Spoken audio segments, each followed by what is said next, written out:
Yeah.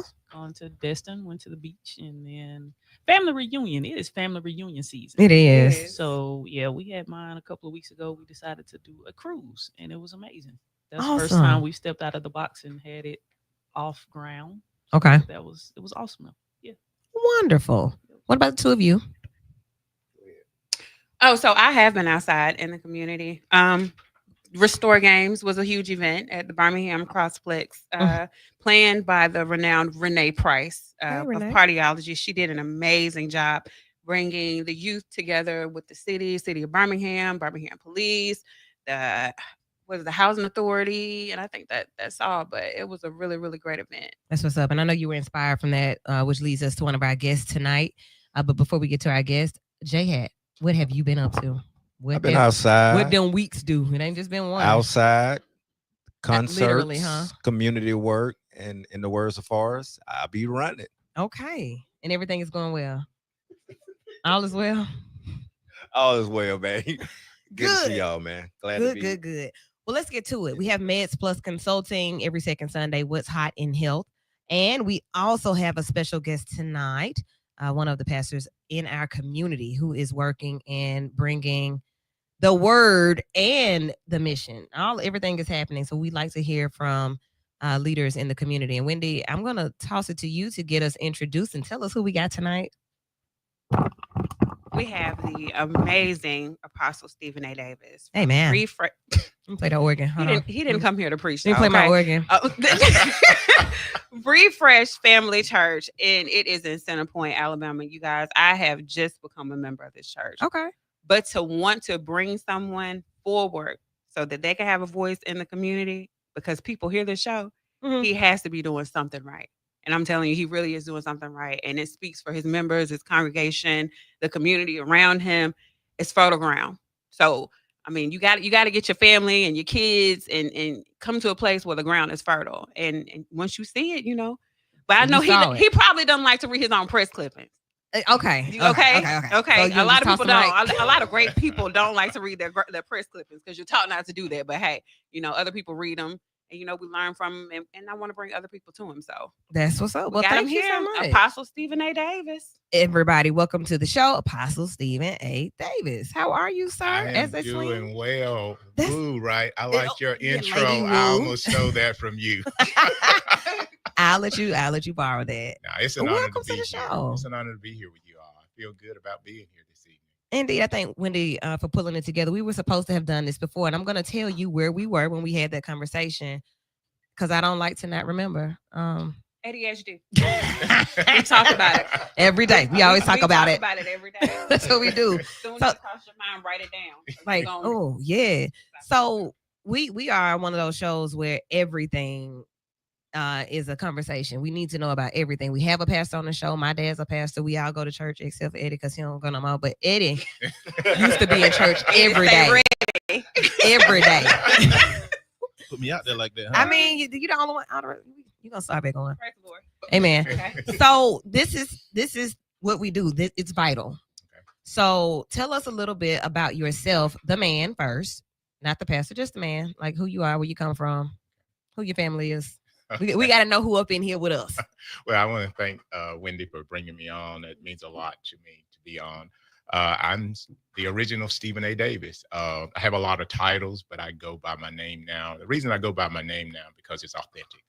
And I come from Bradford, Alabama. Yeah, where's that? It's on the outskirts of Pinson. Alabama. Really? Yeah. So it's not out of town. No, it's not out of town. It's just in the woods. Okay. Yeah, but it's a great place to grow up. But once you get ready to expand, you got to open your mind up a whole lot. And when you said outside, when y'all were talking about outside, we had a message called Outside today. Remember that, Wendy? Mm-hmm. So I like to get outside. So, okay. I'm married, been married 36 years. I have 3 daughters. One of my daughters, Sasha, is sitting here with us right now. She's the youngest. And we live in the Trustville area. Okay. Yeah. So, but we love to work in the community. We have a heart for people. And having a heart for people doesn't make your view small. Because you got to be open to all types of people. And sometimes when you say you have a heart for people, especially when it comes to the church, you limit it down to the people of the church, but that's not my heart. That's not the way I function. I'm pretty diverse. I'm married interracially, but what it means, I'm open to all people. So that's the real Stephen A. Davis. I love it. And that's what ministry and mission is all about. It's about all people. So in the church, you do the church work. So that's the man. Now let's talk about the apostle, the pastor, the leader. He can be pretty aggressive, the leader part of me. Okay. We need aggressive leaders sometimes. I'm driven every day of my life. I feel like you should leave an impact in the earth and leave a legacy as well. So I really work to help young people. I really help. I like to help all people, but the next generation is very important. If you don't have a heart for the next generation, then they pretty much read you, and they don't even have to be speaking in tongues. They can read you really well. Yeah. And they read me really well, and they know I have a heart for them, and I want to see the best for them. And when I'm done, and at some point I will be done, but there has to be a group of people who are still here in the communities who are having an impact. And regardless of where they came from, they can produce a more productive life if they get around the right people. Absolutely. And I believe that. I believe in everyone. Okay.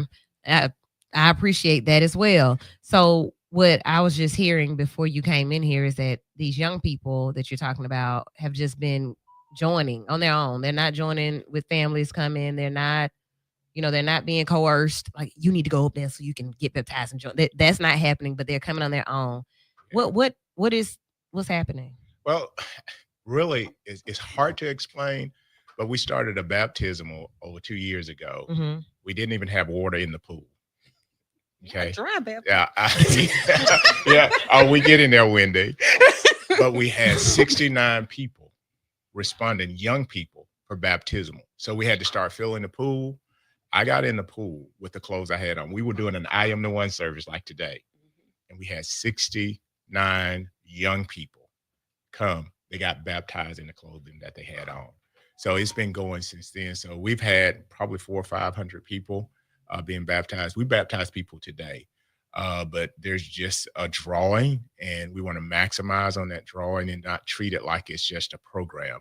Turn it on and cut it off. We refuse to cut off what's working, and it's working. The young people, they can connect with that. They can connect with my boys. They can connect with the environment. You have to come to the environment, because y'all are thinking in reference to the last church you attended. This is not that. It's not that. If we got Wendy in, it's not that. Oh, I know that wasn't too low of a bubble. Oh, man. But when I see Like, everything. It's a large church, but I see everything. When first time Wendy came in, I said, "What is she here for?" But then her son started responding. Then I saw her response. There's something about when a young person responds, it gets the attention of the entire family. Absolutely, because, baby, what you doing? What did you hear this sign that I had said I read it? And okay, we'll stay. We sold. You're right. I get That's it. exactly what happened. Actually. I get it. I went for myself, and I had to use him to check the temperature.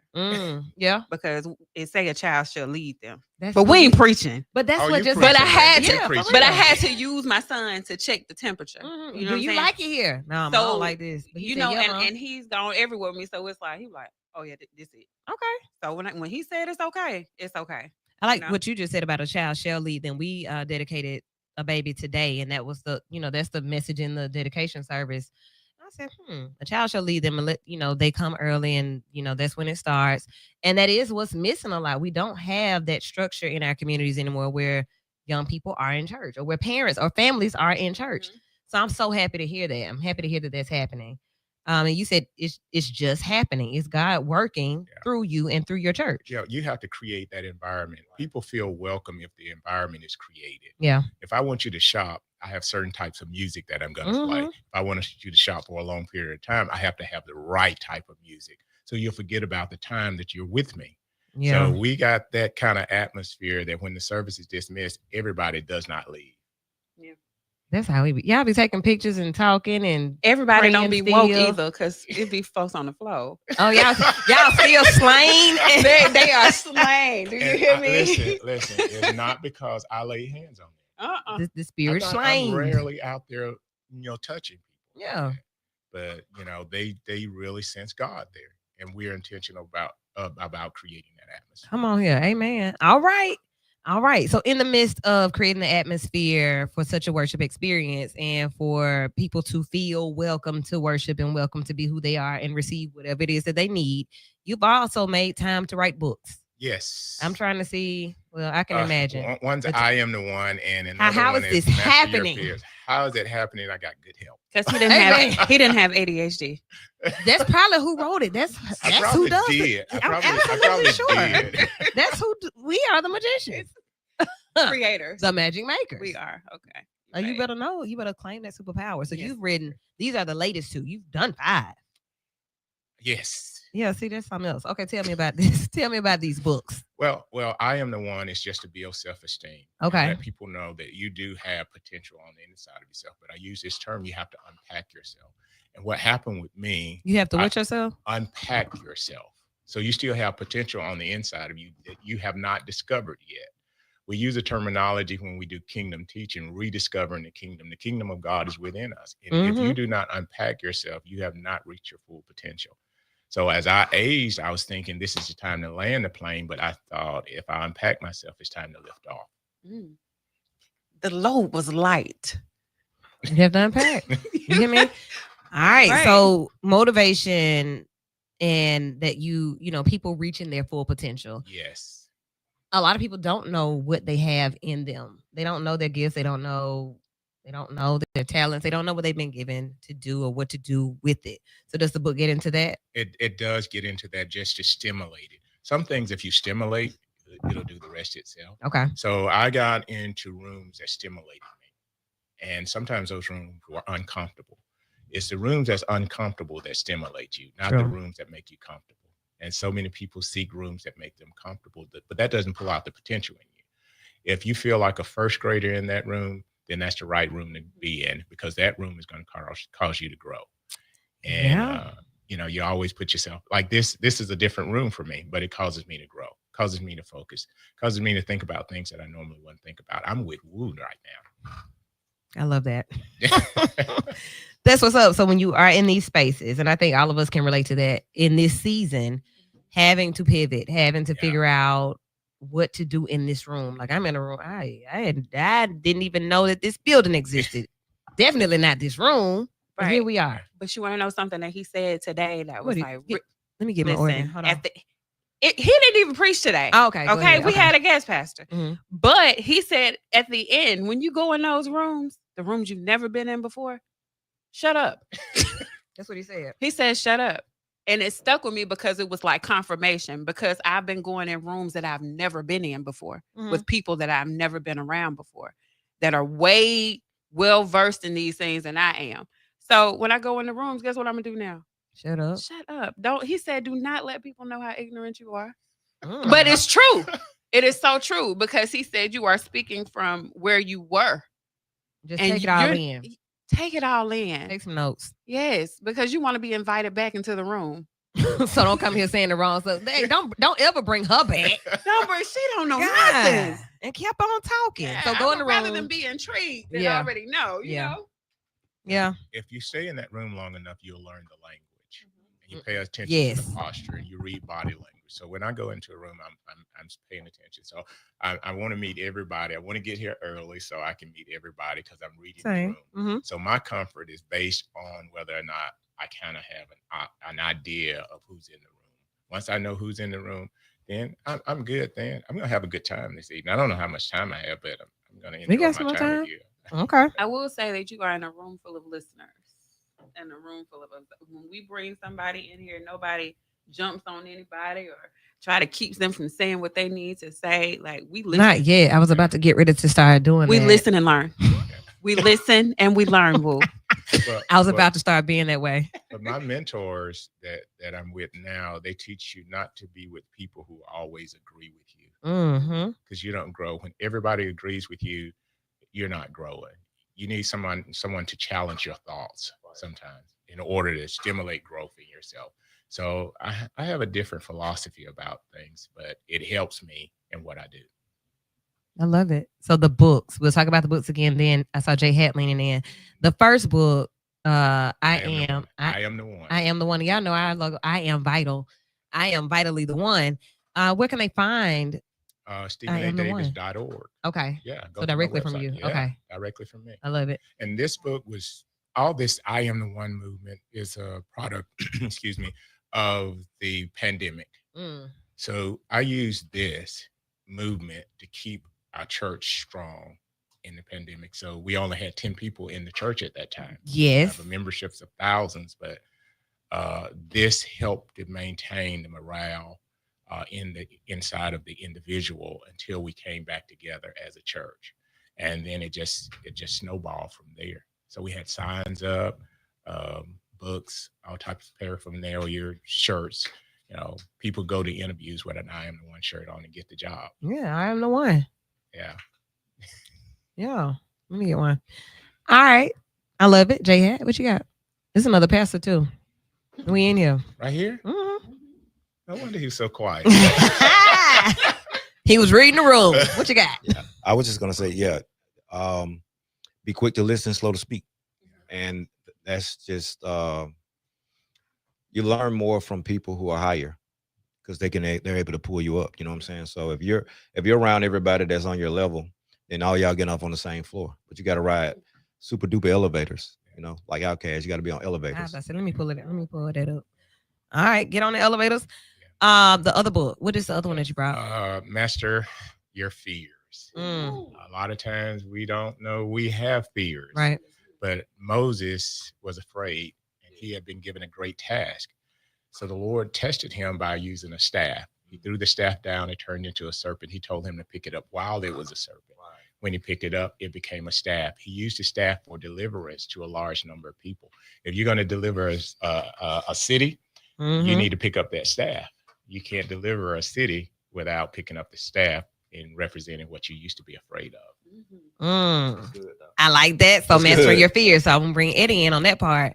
From a mental health standpoint, when you think about fears and how people are stagnant and why we are in the places that we are, what staff would you encourage people to pick up? A session? The book? What you think? Well, definitely a session, you know, at some point if you have that, but at the least self-reflection, you know, kind of reflecting on where in your journey did you pick up these fears? Did they never exist and then they came to exist, or did they always exist, which might come from your upbringing, the lessons that were given to you? Not only that, but we're still susceptible to picking up new fears in this very complex existence that we have. So being also aware that at any moment something new can show up, and it's just about what tools do we have to engage with those things and recover from them. That's good too. Yeah. Taking notes. Unpack. Let's unpack. Yeah. That's the motto, the slogan for my business. Let's unpack. It's just simple as that. Vital Life Family Counseling, 205-452-0111. Attorney Kristen French. Apostle Davis has said several things about several different things in such a short time. When you think about the young people and the impact that life is having on them from a legal standpoint, what are you seeing, and how can we encourage them to be the one legally, to know that they are the one legally? That's a great question.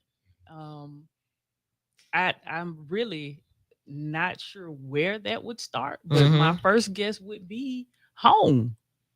That's gonna have to start at home. It has to start in the community. It has to start in our churches.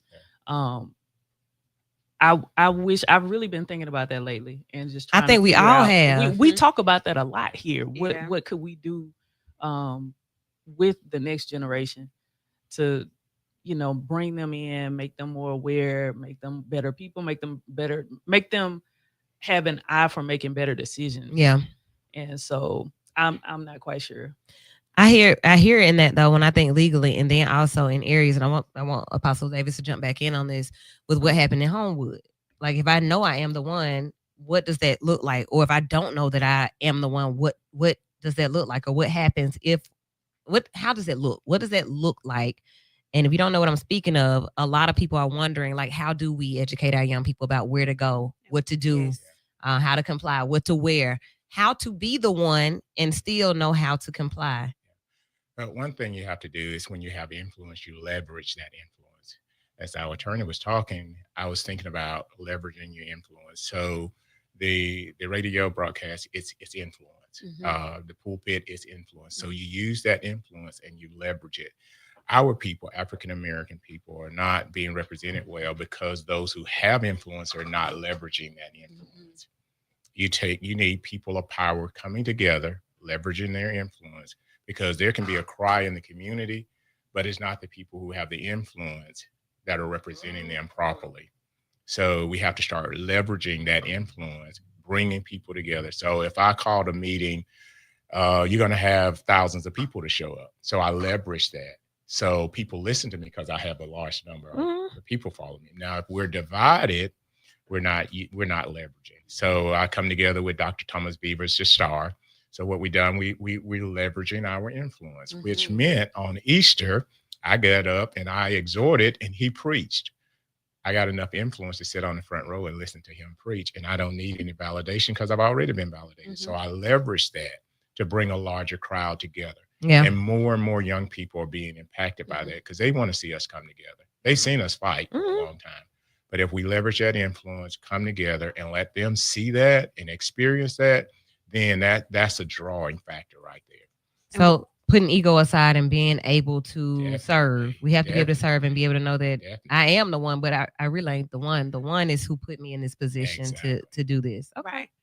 And one thing that I've seen for myself, I see a lot of young people, they listen to the stories that we tell them about how we grew up and how we had vacation Bible school and we played with other kids and we were outside and they want the same experience, but it doesn't exist. It's non-existent. We had to shuck corn and pick peas. I didn't do that one day. Yes, you did. Yes, you did. Yes, I did. A little bit. Yes, you did. We played red light, green light. We did. It was a real experience. We had a real childhood. And sometimes I think these kids are like envious or jealous that they didn't even have that type of experience. And I would be too. And I think it's time to bring it back.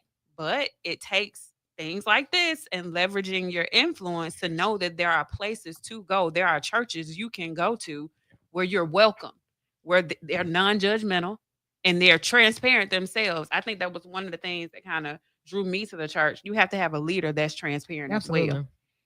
You know, that you can relatable. Behind the veil. I think that's what it was. Yeah.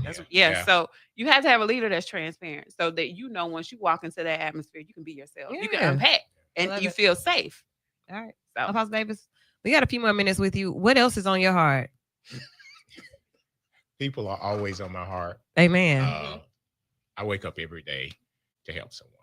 And when Wendy invited me, I knew this was an avenue that I could use to help someone. Someone will be listening. I want to encourage every person that you have something on the inside to offer anybody around you.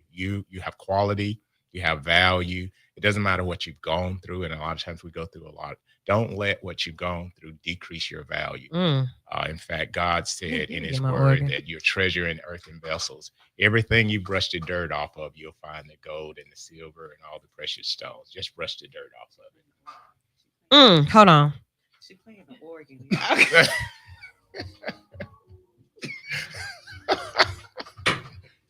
Ooh. B flat. I need the O. Yay. Okay. All right. No, right? Yeah. That's Let's those stop PKs, that. baby. Mine. What's inside of you? What you've been through shall not decrease you. No. Come on here. That's what I needed today. Because, baby, we done been through some things. Yeah. Give us a little bit more word on that before you go. Well, I mean, and don't consider it I'm the only one. We've all been through something. We've all experienced something. Some of us are more open about it than others. And I feel like transparency is the attraction to doing great ministry. If you're not transparent, you're not going to be as attractive because people want to know you understand where they're coming from. Take that. I'm putting that on the shirt. That's Transparency a very, is attraction. very vital point. That's a very vital point. I share with my leaders. I share with my youth, especially my youth director. The attraction is people are attracted to when you're like them, your humanness. And vulnerability is, although it's a weak spot, it's a palpable moment, right? And so people can come to that. Like one of the things that this generation has that we don't, they have a high degree of discernment. Yeah. Right. because Yes. their communication is not as high as ours, and so they can feel and they can pick up on those nuances a whole lot sooner than we can. At point in case with her bringing her son, but I think being open and allowing them to be authentic while you be authentic is the great, because the one thing that they hate is y'all say things but y'all do them, so the hypocritical spirit really is shuns them and they don't want no parts of it.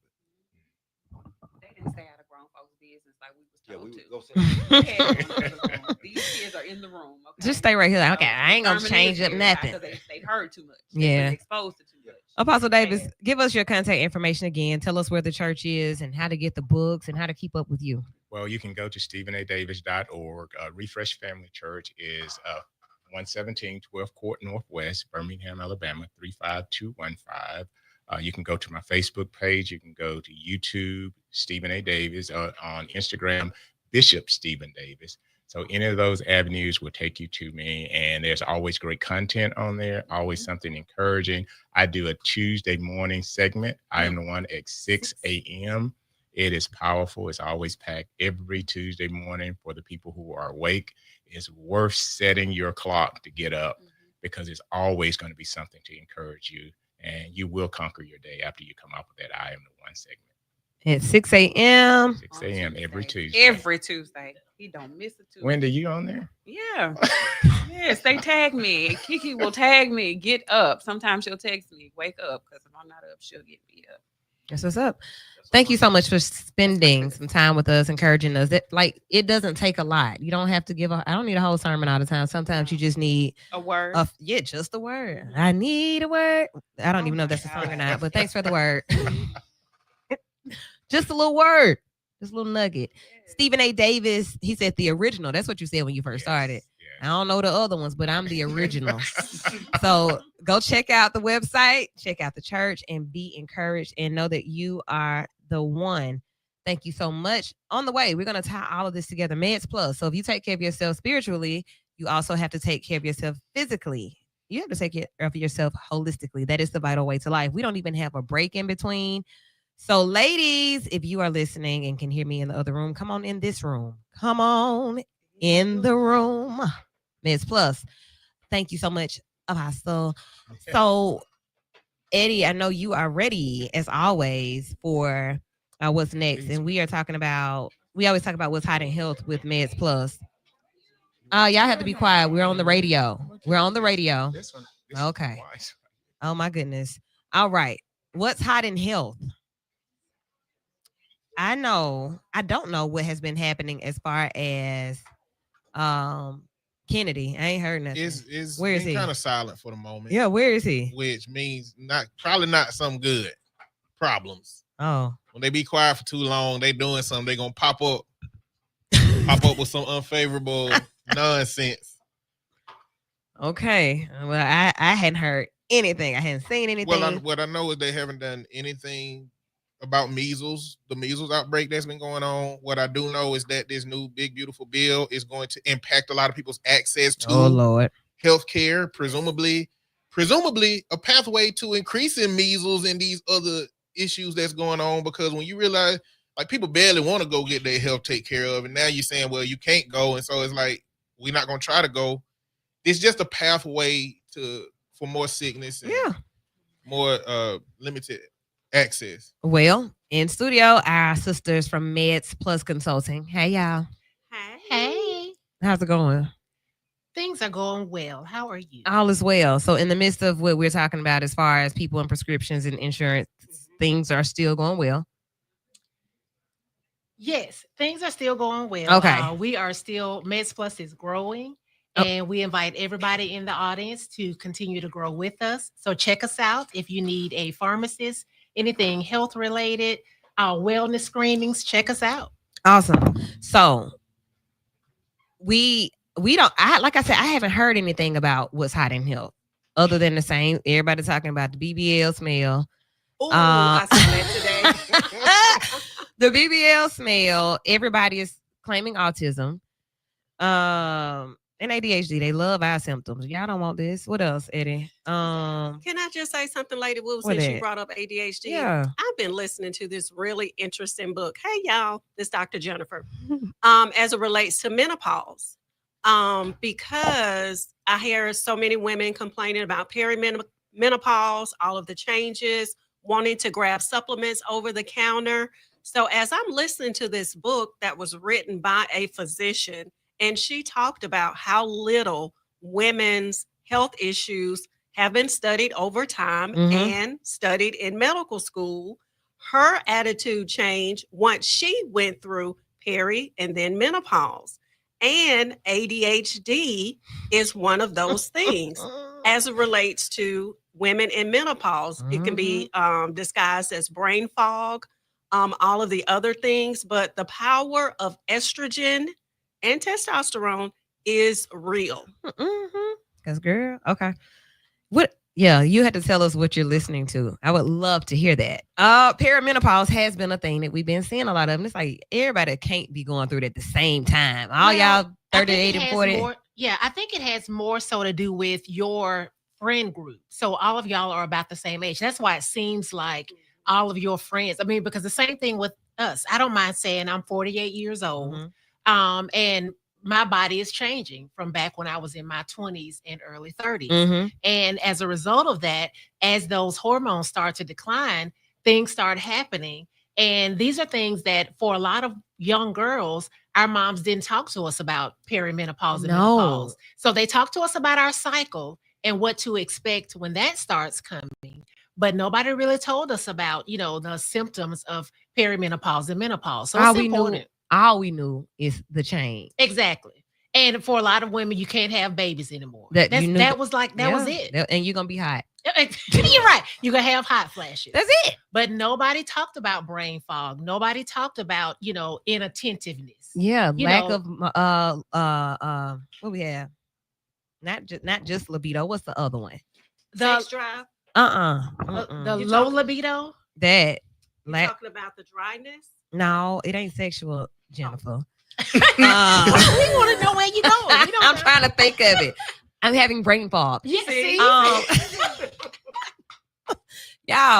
y'all, metabolism. Oh, yes. Weight gain. Yes. In the middle. Remember, we talked about that as y'all were leaving last time. Maybe that's, Yes, and that's one of the most common when they notice, what I've been doing before by way of eating healthy, moving a little bit, it's not working anymore. That's what they say. What's going on? Something's not right.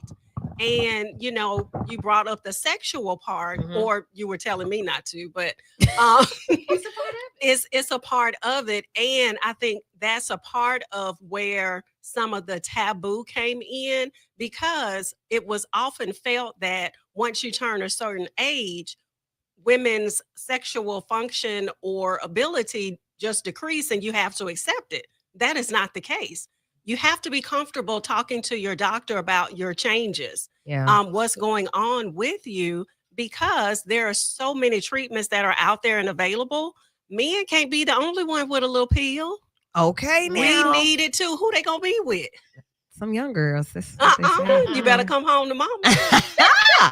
That's what's hot in health right here in B94.9 WATV. Okay. But that's the reality of it. That is the reality of it. What does Miss Jennifer Lavender say? I see a comment. All females should have their estrogen levels measured yearly. Okay. Go for your annual. Now. That is true. But it depends on your doctor as well and where they feel comfortable in treating you. Because they may say, oh, you're low normal or high normal, but we need to do our due diligence to see if that is acceptable to us or if we want some type of intervention. And that's a part of advocating for yourself. So if your doctor's not comfortable with that, you might have to get online and search for some of the physicians or gynecologists that are out there that specialize in hormone replacement therapy, or they call it MRT, menopause replacement therapy, different names, but really specialize in looking at those levels, not just estrogen, because testosterone declines as well. So Mm. over time, I know men's testosterone decreases and estrogen increase, and for women, their estrogen decreases and testosterone increases Decreases as well. and decrease as well. But for both of them, Yes. So we just become a little less of everything. Yeah, yeah. Your well, body's they decrease for both of us, but it's the speed of them switches over. no, Because the sentiment that I've been expressed to was like where you see men getting older and coming more docile and women getting older and becoming like more assertive. It's like the representation of that is kind of like in those changes of testosterone. And You think it's more I testosterone? don't think that's clinical. I think That's somebody grandma irritability- said that. right, the irritability of your hormones being unbalanced. So if you think about a woman when she's pregnant and the mood swings, so that's what's happening as your estrogen is decreasing. You're not being regulated. That feedback loop is gone. You have no regulation whatsoever, and you just pop Just out here wilding out. And I'm not meaning Wow. that. I guess I'm not referencing that that premenopausal or menopausal drastic shift. I'm talking about that natural shift between men and women, where if our estrogen is decline or increasing and testosterone declining, and the opposite happens for women, what is the effect of that then? Because what I've been expressed to is that's the difference in kind of like temperament kind of in that shift. Like he settled down and she turned up. Yeah, like what? Because That's like they said, grandmamas and granddaddies be sitting down, and them grandmamas be turned up in the kitchen. But women are emotional creatures anyway. So then when you're disrupting hormone regulation, that just adds to it. That amplifies it. But you got to remember too, at 40 and 50, we know who we are and we know what we're going to take and we're not going to take. So where I may have been silent before, I may have been, I have become a little bit more assertive, where it may be viewed as something else. So is the emotional creature component attributed to estrogen? That's what I'm trying to understand. That's what I'm saying. So if we talking about estrogen, that's what I'm saying. If we talking about estrogen being high and women being emotional creatures because estrogen is high at some point and it started to decrease, then are we talking about more emotional regulation versus if men's increasing, then they're becoming less emotional regulated? That's what I mean. And it's like if the emotional creature part is connected to estrogen, then there has to be a story told about what it means when it comes down for women and when it goes up for men. You know what? We're gonna add that to a research study. Yes, I think that's a good study. I think so. And it may already be out. I'm sure it is. Eddie, you add that to your research. Can't nothing else be added over here. Jonathan, work with him on that. So we're looking at estrogen levels and testosterone levels and the exchange of energy. That's what we're looking at. So y'all put a pin in that. Ladies, you all you know what's hot in health. You know what's happening and what has been happening since we last spoke. Sounds like perimenopause, but what else? Yeah, and again, that's because of the group that we hang with. But one of the things that I kind of wanted to discuss is health fatigue. So, we're on here once a month and people are going to their doctors. I know TikTok and a lot of the social media channels have a lot of people that are talking about you need to, dump your face in ice every morning and, eat a lot of protein. Wake up at 2:30. Yeah, wake up at 2:30 to start your day and all this kind of stuff. So who out there is experiencing health fatigue or wellness fatigue? What does that look like? And do you just take that energy and just go in the opposite direction? Like I was on this wellness journey and now I'm just sick of it. That's good, so I'm having fried chicken and hamburgers every day. I get tired of everybody else. I get sick of y'all talking about, well, yeah, I don't eat that. Oh, I can't do that. No, well, I have to do this. Well, I can't do that. Just don't come over here then. That's when my perimenopause get to cutting. I go somewhere else then. I'm fatigued. So what does that look like? So Eddie, I'll kind of direct it to you as the resident mental health professional. Yeah. What does that look like for people who number one want to, as Wu said, project their wellness journey on everybody else. Like, because I'm vegan now, I shun you if I see you eating any meat or eggs or anything. Girl, I don't shun you. You know what? Because of my mental health complex world we got and the sicknesses and the ailments, I think a lot of people's health journey become triggered by harm that they see coming to their loved ones. And so I don't think that we're not going to see those things coming up to our loved ones. And so I think to a degree, everybody is trying to figure out a way how to be better, how to live longer, how to make sure they people are good. And there's a lot of influencers out there who are like, they're trying to get you to do something. Like TikTok shop ads is saying every medication works. Eddie, can I pause you there? That's what I think more of it is than them looking at their relatives and saying anything. They see chisel they see that, and then on the other hand, people see the results of what somebody else is doing and they want to look that way. I think it's a bigger percentage of that than it is of, my grandmother, my great. I think that's a part of it. Like asking Drake where he get his abs from. You know what I'm saying? Like where you got them from? People trying to get them abs. You know what I'm saying? So there is like a quick. I really want a quick fix for not having to do anything. I want to be able to do to be sedentary and not have to do anything, but get all the benefits from it. But that's a long shot. I think, and I'm only saying this because like several of my partners who parents have died abruptly from something, health journey immediately. Like not only a health journey, but a trauma response health journey. Like they're going they crazy. running out in the sun, they skinny, they won't tolerate, like they have become insufferable in the friend group because you didn't care. Listen, you didn't care when you were smoking out in Black and Miles when we was in college. Right. Yes. When you was taking the little paper out because you thought that was the part of it that caused cancer. That menthol.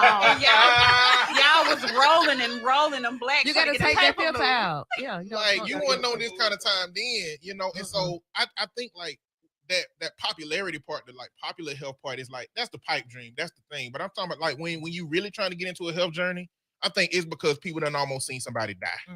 And now it becomes serious. But it goes back to what y'all talk about every time y'all come here. You got to know your body. You got to get to figuring out what your ailments are, what your struggles are. And another thing is like Thanksgiving about 7 years ago, we were eating dinner and my daddy just out of blue was like, yeah, I just recovered from bladder cancer. Like, ain't nobody known this man was sick. Wow. Nothing. And I was over there like, at a certain point, I was like, bruh, like, we need to know what you got going on because I need to know what I'm susceptible there you go. of. And so, like, we got to start talking to our elders and our adults about what y'all got. Like, what grandmama really died from, y'all? Because the grandkids, we ain't been told nothing. That is so true. Family history, instead of being around the Thanksgiving table talking about each other and what's going on with cousin and this person, let's talk about what health conditions are in our family. Who has a certain type of cancer? All of those things are so important. It is vital to know your family history. Say it again. It is vital to know your family history. What is in your family? And that's from mental health issues to physical health issues. Yeah. And it's important from a from a mental health standpoint. We all can trace back. There was one uncle, one cousin that stayed in the room that wasn't quite right, that couldn't hold a conversation. And they didn't know what to term it. Right. So when your doctor is asking you these questions, sometimes you need to bring up there was mental illness, but I don't know what it was. So to me, it's better to come from the perspective of, yeah, we had a little touch of cancer, a little touch of diabetes, alcohol, all of these things. So you're getting more preventative care than the next person, especially in the African-American community, because we wanted to keep everything quiet. Yeah. But I think you bring up a great point. But I think a lot of people don't know where to start, what to do. And that's why the influencers have the influence that they have. In my last diabetes class, we talked about those things that hold you back. And most people's responses had to do with their mindset. So for sure, I just jumped in on this conversation. I know. Okay, but I got a question. I have a genuine question. Nursing, when you have my African American patients, if they tell you you've been diagnosed with cancer, this is what you should do. This is what you shouldn't do. When they say cut sugar out, well, I can have ice cream every now and then. Listen. When them people tell y'all what you need to do, you got to set your mind then. I can't have this at all. It's not a bargain. And I hate that we bargain with ourselves and with our health when people, it's in black and white. This will kill you. This won't kill you. You should exercise. You shouldn't exercise. It's certain cases where you can't exercise. It's certain cases where there's things you can't do, that you would think would help. Right. But I think the thing, the mindset. I wish people, I don't want to beat it in you, but it's vital that you don't do these things. It's so vital to where there was a person that was talking about the reason why they couldn't do what needed to be done. Well, my family member, they work at the candy company. I have this many bars of candy. I have this. And when I do this and I said, okay, what are you going to do about it? Why did you come to this class? What is your why? Right. Why are you here? I was required. Actually, she was not. This is a church, fully, you come as you are. And, it got to the point to where when you have decided what your why is, come back and tell me, because at this point, you're just bringing up excuses. I can't help you with excuses. And, it's got to be that cut and dry sometimes, because I don't want to be known as a person to have enabled them. Oh, it's going to be okay. Just eat a bar a day. Don't do too much. No, it's got to be cut. And it starts from the mindset. But one guy gave a perfect example. And he said, I told myself I got to do it now, because I kept putting it off. I got to do it now. So in my journey, when I was diagnosed, I had been hearing about Ozempic, but I'm not the kind of person that's going to seek out some Ozempic, So when my doctor gave me the sample, I was like, oh, Ozempic, okay, now I can tell people my doctor prescribed it to me instead of like I just went to go find it, It's on the street. Yeah. But I lost 30 pounds before I took Ozempic, and I took Ozempic and didn't lose any more weight. But what it did do is it gave me a lot of empty hope about what this thing could be doing when I did a whole bunch of stuff myself before I did that. Because I committed to a lot of my changes before I started giving the medication this freedom to make me feel like more at ease with the journey. And so, I don't have no more faith in Ozempic, especially not more faith than my own efforts and my own energy. And so when you commit to that journey, like what Wendy's talking about, when you commit to that journey of this is just what my new change got to be, then that's where the power come from. Power I can't say that if they find the fountain of youth and turn it into a pill, I can't say I won't try to see what they're talking about. But I will tell you, let me get what I'm saying? I need a lot of evidence to support the success of it. But what I will say is that like this journey has taught me that like ain't nothing gonna overwrite your own will and self-determination to change. Right. Thank you, Eddie. So with that idea about the mindset, like that's really where we are with preventative care, continuous care, and even like aftercare. After you know what you're experiencing, it's up to you to maintain that. I ain't begging nobody to take care of themselves. I know you all are in the business of making sure that they do, but I'm not begging you. I'm not gonna beg you to keep your sessions. Hey.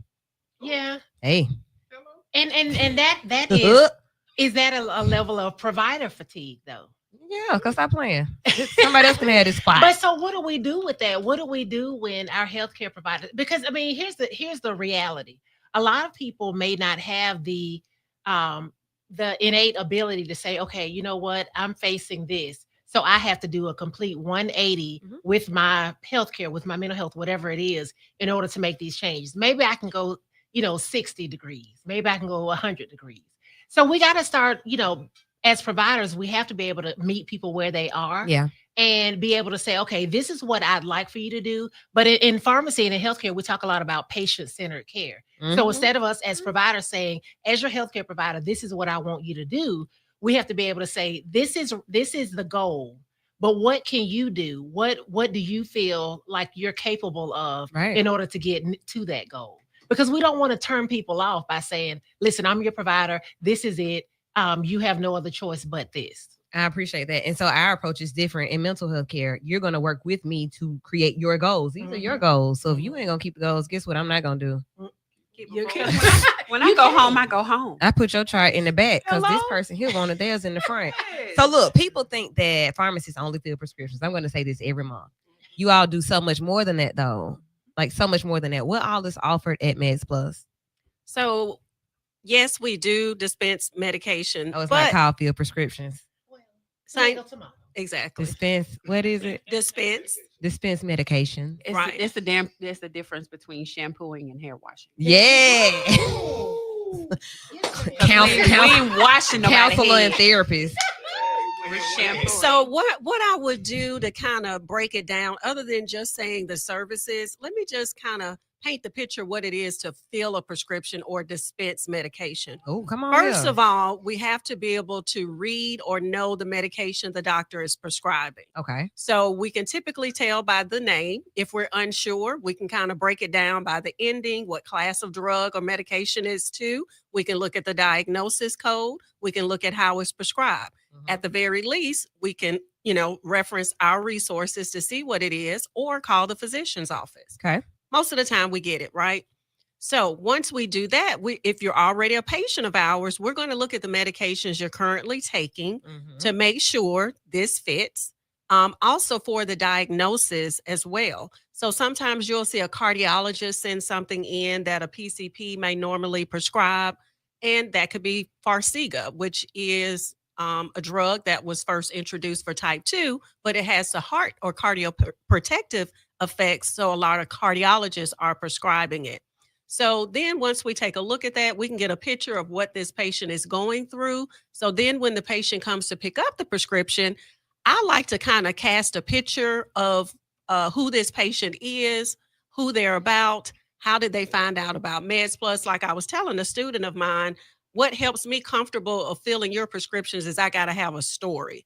So if I know that you're a single mom, or if you're married, or, whatever the case may be, there's a different type of consultation I'm going to have with you. So case in point, I have a patient who's a single mom who's pregnant, and she hadn't been picking up her medication. So I called her. She wasn't responding. I texted her.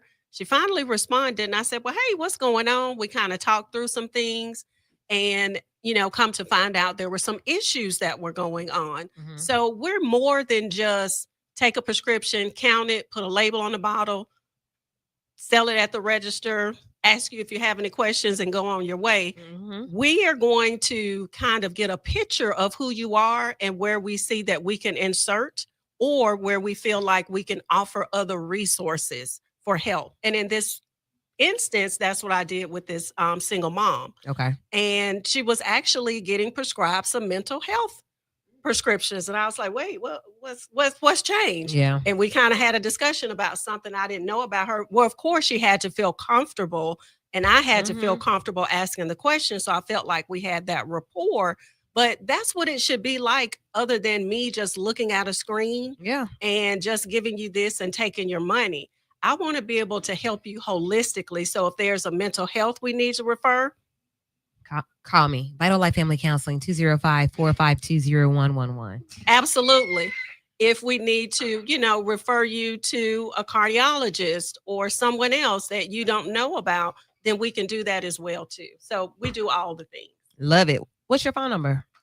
You can reach us at the pharmacy. Our number is 205-650-4636.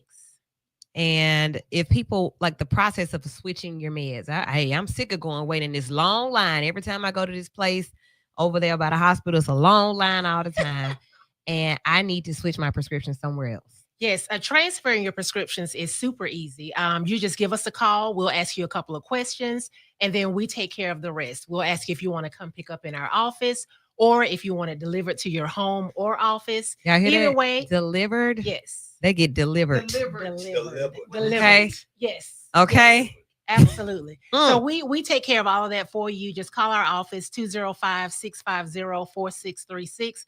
We'll take care of that for you. But again, we're not just about dispensing the prescriptions. We want to make sure that we improve your health outcomes. So if you need a health screening, we can do that for you. If you need a referral, we can do that for you. If you like to come in and go over a medication therapy management, a review, if you feel like you're taking too many medications, we can review them with you and talk about things you may be able to discontinue, things that you may have to continue. So we're a full service pharmacy.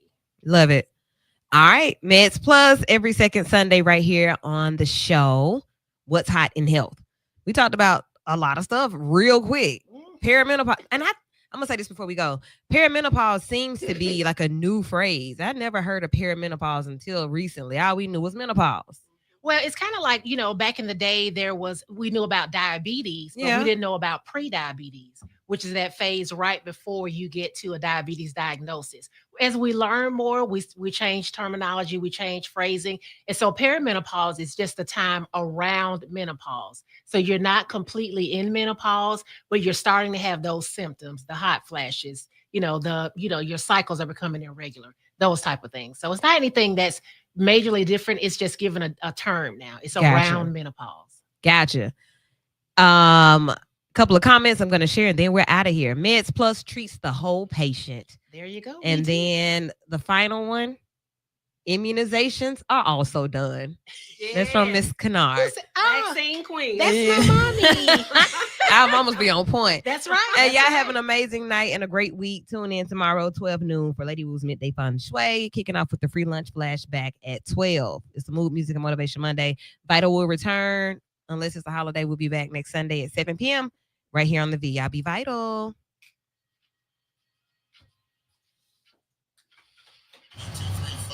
That was right.